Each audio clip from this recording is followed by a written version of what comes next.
இணையம் வாயிலாக முன்பதிவு செய்யக்கூடிய பாலியல் சேவைகளை வழங்கிய கும்பல் ஒன்றின் நடவடிக்கையை கோலாலம்பூர் போலீஸ் முறியடித்துள்ளது. 4 ஹோட்டல்கள் மற்றும் குடியிருப்புகளில் நடத்தப்பட்ட சோதனைகளில் பாலியல் தொழிலாளர்கள் என்று நம்பப்படும் 11 வெளிநாட்டு பெண்கள் மற்றும் அவர்களை கொண்டு சென்று விடுபவர்களாக செயல்பட்ட 4 உள்ளூர் ஆடவர்கள் கைது செய்யப்பட்டனர்.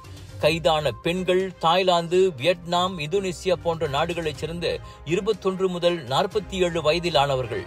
இணையதளம் வாயிலாக முன்பதிவு செய்யப்படும் 1 மணி நேர சேவைக்கு வாடிக்கையாளர்களுக்கு 400 ரிங்கிட் கட்டணம் விதிக்கப்படுகிறது.